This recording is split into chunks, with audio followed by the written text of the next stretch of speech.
Hi, folks. You're with Tacitus today. Tacitus today, your pushback channel, and thank you for joining this audio live stream.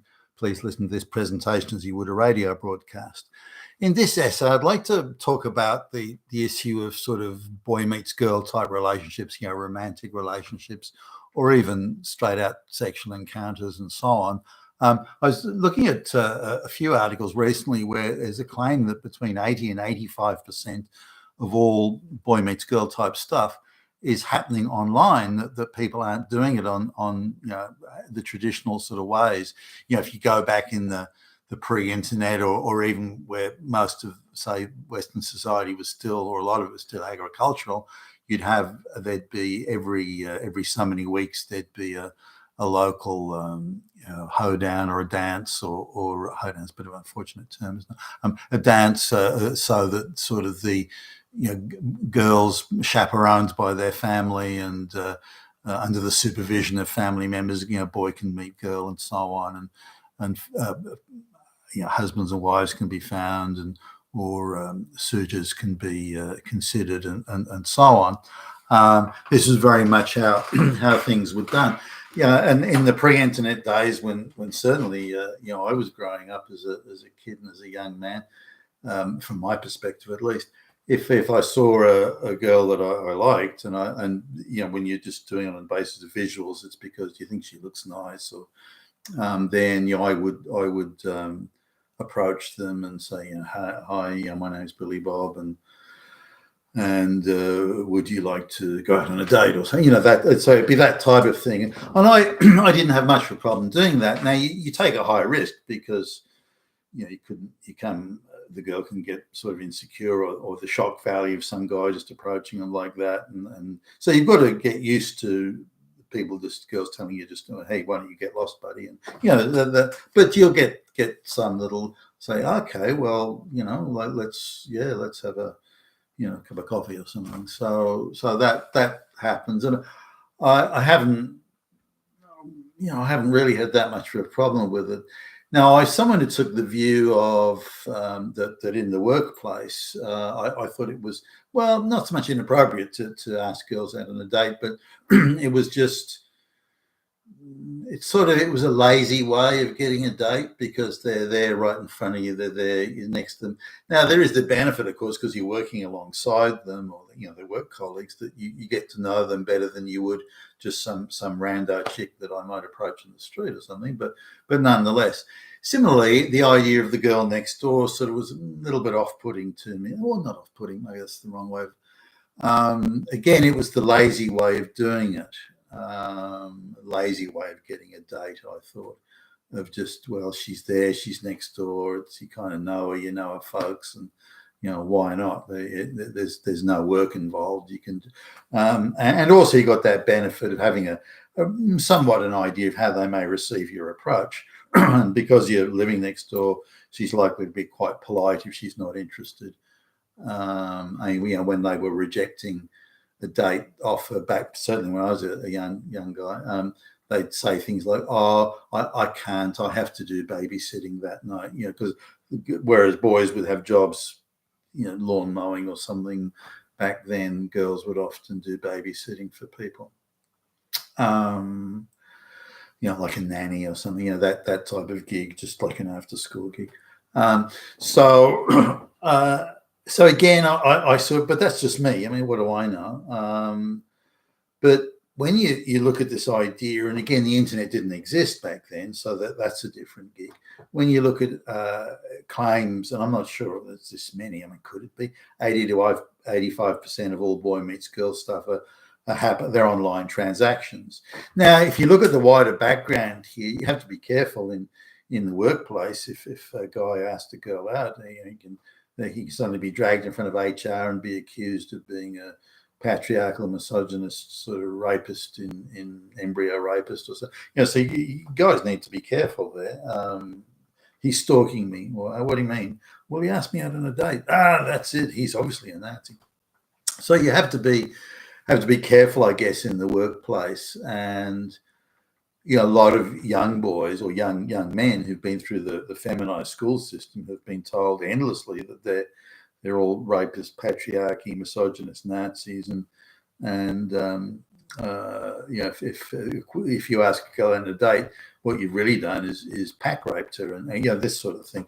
So that they'd be understandably reluctant to do it for fear, not so much of the rejection necessarily, although I'm sure that's factored into it, but of the idea that if they do that, they run the risk not only being rejected, but suddenly having an HR file that they're a sexual harasser of women. So you can understand why they'd be more than cautious about it. And pretty much every young man in the workplace has seen at least one, and often many men fired for or severely disciplined for just a simple thing like asking a girl out on a date. Now it's quite normal to do that if you're in a, especially now, when I first started work, there weren't that many women in the workforce. There'd be the receptionist or the typist or something, but other than that, there weren't many women. I was probably 25 years old before there was a lot of women began to enter the work, and even then it was all affirmative action. It weren't like you wouldn't take them seriously. So the changing composition of the workplace, going from few women to many women, and this idea of men are evil, misogynist, fascist, Nazis that have to be kept down and controlled. The HR departments used to be, you could have an HR department for, say, 1,000 people in the company. You'd have maybe three people in the HR department. That'd be it. Now that same HR department could be 20 people, 30 people, 40 people, diversity officers and this and equality officers and fuck knows what. So it's a very different landscape today. So maybe it is happening. But coming to the issue of women's perception, now there are women I know that are complaining, say divorced and they're now in their 40s or something, that sort of thing. Friends of my wife who they just can't get laid no matter what they do. They just can't get laid, and they're wondering what the fuck they got to do. No one's asking them out. No one in the workplace is hitting on them. If they even think that the guy in the local retail store is pretty hot, and they try and sort of get friendly with him, he's not hitting on them, and so they can't get laid for love nor money, and they think, gee, what are we going to do? At the same time, and this is the odd conflict that the women see now, at the same time, they think that men will screw anything, that's upright and warm and in a skirt or something. They think men have no discernment and they'll just screw anything. And so, okay, all right then, well, let's assume that's true for the moment, that men will screw anything. Why can't you get a date when you've been chatting up everyone? You can, this one girl was even down on the beach and she's chatting up the lifeguard, trying to hope that he'll hit on her, and he doesn't take any notice of her. It's an outrage. Why aren't these guys hit on me? What am I going to do to get laid? She says, and at the same time says that men will screw anything.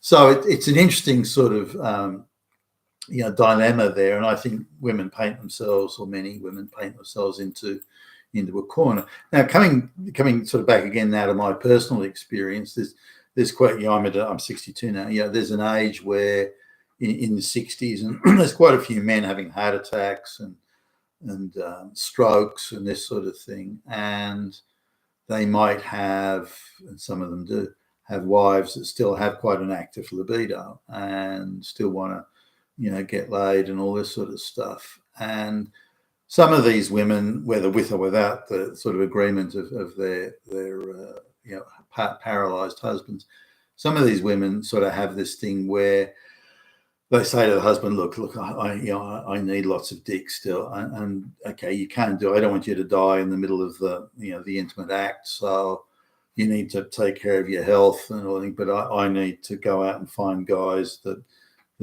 will get horizontal with me, but I'd rather do it with your tacit, if not overt, approval. So they even get to the point where in some cases they'll get, she'll nominate a guy, I want to fuck Billy Bob.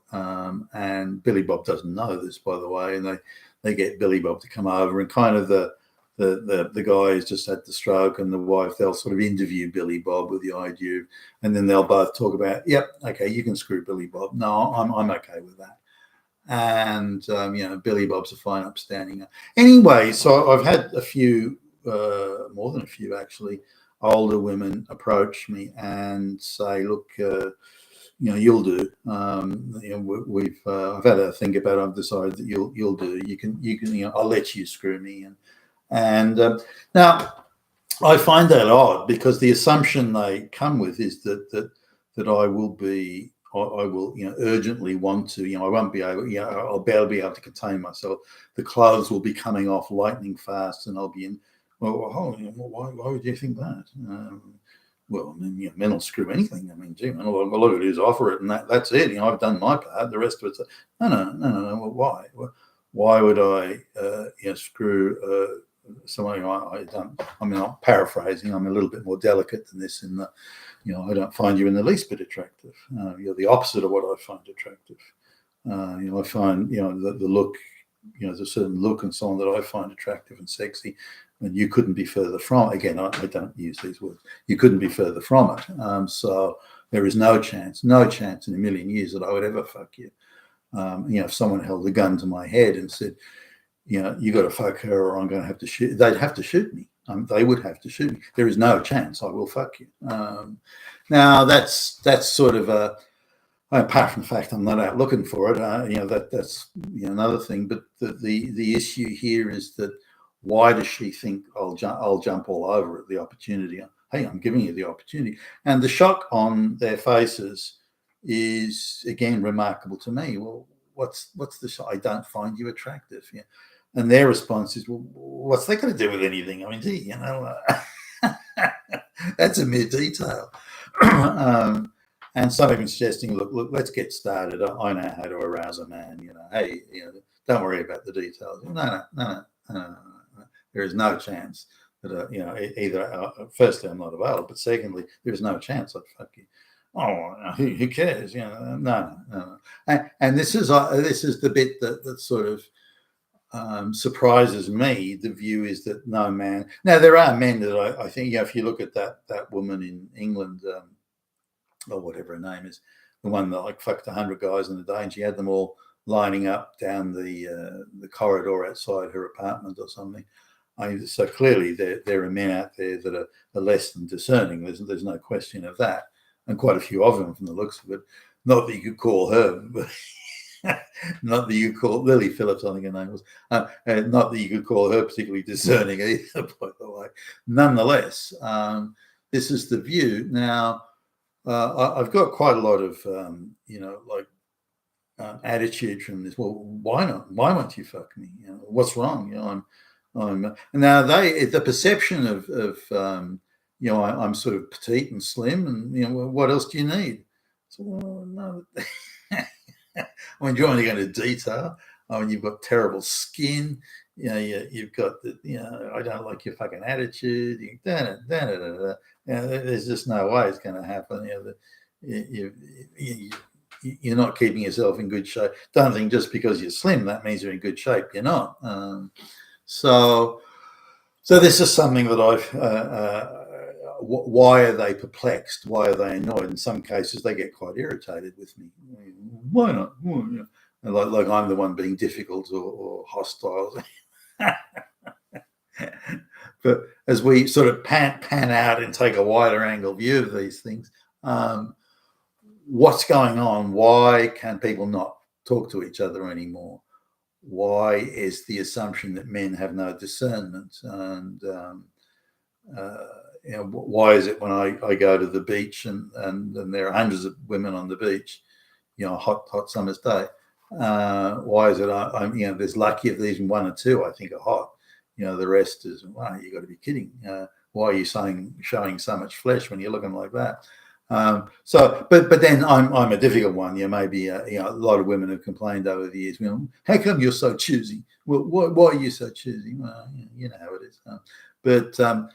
So why are we in a situation in the Western world today, maybe other parts of the world, I don't know, where it is reaching a stage where it's almost impossible for people to get together through some natural organic thing, like hitherto what used to be, the barn dance from the the rural agricultural era or the school dance. I don't know whether they still do it or not, but they used to have school dances once a year. I think they called it the school social or something like that. And you'd go along, and the idea would be the boy meet girl type thing. And in those days, it was not unusual. In fact, it was reasonably common for people to get married straight out of high school, which today seems almost quaint. But so it was at the time, and that's only 40 odd years ago. So it's not like it was a million years ago or anything. So during a short space of time, things have quite considerably changed. Now, at the same time, there's a detachment from intimate relationships where the other person means something to you. And I come back now again to this Lily Phillips thing in England, where you got 100 guys lining up down the fucking corridor outside the apartment, where they don't care about Lily or Lily Phillips or what she feels or thinks or believes, or they're just out to just, I don't know, stick it in or say, like what relationship do they have? Now, this is a view that a lot of women have of men. Well, it's just another place to stick it. Why would you care? And not every, and I think the men that are not like that have actually ended up being marginalized. Because if you're a self-assured, confident, know what you want guy, you're being written off as a Nazi today. So we're marginalizing the very people who do have a moral compass and have a moral standard. And what's going in here? I mean, can that really be true? 80 to 85% of people don't get together unless it's online. I mean, that's insane. You've been with Tastas today, your Pushback channel. Thank you for listening.